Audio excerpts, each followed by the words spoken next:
안녕하세요. 고경란 전도사입니다. 날마다 말씀과 함께 8월 27일 본문은 에스겔 8장에서 11장입니다. 8장의 이스라엘의 우상 숭배와 악행은 마침내 9장에서 하나님의 철저한 심판을 초래합니다.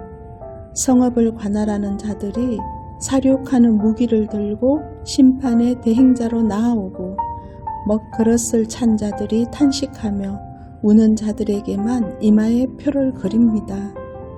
그리고 이마에 표가 없는 행악자들을 남녀노소 불문하고 성소에서부터 심판하기 시작합니다. 이때 늙은 자들, 즉 장로들이 가장 먼저 심판을 받는데 모든 면에서 모범을 보여야 할 사회 지도층이 범죄했을 때 그들이 받아야 할 형벌은 막중합니다. 에스겔은 철저하고 단호한 심판에 대해 하나님께 안타까움으로 절규하지만 하나님의 결정을 되돌릴 수가 없습니다. 단 이마에 표가 그려진 자들만 살아남는데 그들은 우상으로 가득 찬 성읍을 위해 하나님 앞에 울며 회개한 소수의 거룩한 사람들이었기 때문입니다. 결국 하나님은 온갖 우상 숭배로 악한 자들에게 공의로 심판하심을 보여줍니다. 오늘날 점점 더 타락해가는 세상에서 변함없이 신실하고 이 땅의 죄악을 위해 슬피 울며 주님의 용서와 구원을 애타게 구하고 있습니까? 오랫동안 우상 앞에 절했던 이 나라와 민족들의 죄악을 용서하시고 구원의 은혜를 베풀어 주시길 함께 기도하기 원합니다. 에스겔은 환상 중에 하나님의 모습을 목격합니다. 하나님은 가는 베옷을 입은 사람에게 구름 밑의 바퀴 사이에 있는 숯불을 움켜쥐고 예루살렘 성읍 위에 흩으라고 명하십니다. 마치 소돔과 고모라에 임했던 심판의 유황불처럼 이 숯불로 이스라엘 성읍은 무참하게 파괴될 것입니다. 그러나 예루살렘에 대한 심판은 소돔과 고모라의 경우처럼 완전한 멸망을 목적으로 하는 심판이 아닙니다. 이는 정화를 위한 심판으로 하나님의 백성을 죄로부터 깨끗하게 하는 역할을 합니다. 숯불이 하나님의 보좌를 운반하는 구름 밑에 있는 바퀴 사이에서 나왔다는 것은 심판의 도구가 하나님께로부터 나왔음을 의미합니다. 하나님은 죄를 심판하심으로써 그분의 영광을 드러내심을 말해줍니다. 하나님의 영광은 성경에서 하나님을 의미하는 간접적인 표현으로 사용되는데 하나님이 계신 곳에는 항상 영광의 광채가 충만하기 때문입니다.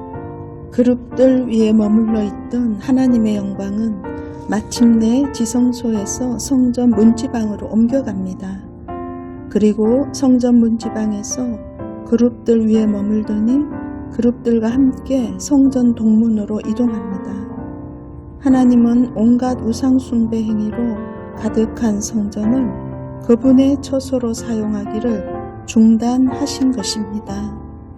하나님의 거룩한 영광은 죄로 물든 인간들과 공존할 수 없습니다. 아무리 엄청난 위용을 갖춘 성전이라 해도 거짓된 우상들의 집으로 변질되었다면 하나님은 그것을 멸하실 것입니다. 하나님의 영광은 에스겔을 들어올려 성전 동문으로 옮깁니다. 그곳에서 선지자는 정치적 음모를 꾸미고 있는 듯한 25명의 모임을 목격합니다. 그들은 이기적인 목적을 달성하기 위해 양심이나 윤리에 어긋나는 일을 전혀 개의치 않는 사람들이었습니다. 그들은 어떤 경우에도 예루살렘이 가마솥처럼 자신들을 든든히 보호할 것이라는 잘못된 확신을 가지고 있었습니다. 그러나 하나님은 악한 그들이 반드시 엄한 심판을 받게 될 것이라고 경고하십니다. 악을 행하고도 회개치 않는 자들은 어떤 견고한 피난처에 있더라도 보호받지 못합니다. 죄를 미워하며 철저히 거부하기보다 구원받았으니 죄지어도 괜찮다는 생각을 하짓 않는지 돌아봅시다. 하나님의 심판이 임하자 예루살렘 거민은 바벨론의 포로로 잡혀간 자들을 향하여 그들은 다시 고향 땅으로 돌아오지 못할 것이니 이제 이스라엘 땅은 남아있는 자기들의 것이라고 주장합니다. 그러나 하나님의 말씀은 전혀 다릅니다. 그들이 포로로 끌려간 바로 그 땅에서 하나님은 그들과 함께 거하실 뿐 아니라 그들을 반드시 이스라엘 땅으로 복귀시키겠다고 선언하십니다. 그리고 그들이 포로된 기간을 통해 회개하여 마음에서 우상을 제거한다면 하나님은 그들에게 새로운 마음과 새로운 영을 주겠다고 약속하십니다. 이로써 하나님과 관계를 회복할 것입니다. 하나님은 어떤 상황에서도 우리를 포기하신 적이 없습니다. 우리와 늘 함께 하시면서 우리가 그분의 백성답게 살아가기를 기대하시고 세밀하게 도우십니다. 이 사실이 시온소교의 모든 성도들에게 큰 위로와 힘이 되시길 소망합니다. 기도하겠습니다. 어떤 상황에서도 우리를 포기하지 않으시는 하나님께 감사와 찬양을 올려드립니다. 우리들에게 있는 크고 작은 모든 죄를 하나님의 숯불로 완전히 태워주옵소서. 그리하여 안일한 마음과 무뎌진 신앙 양심이 정결케 되길 원합니다.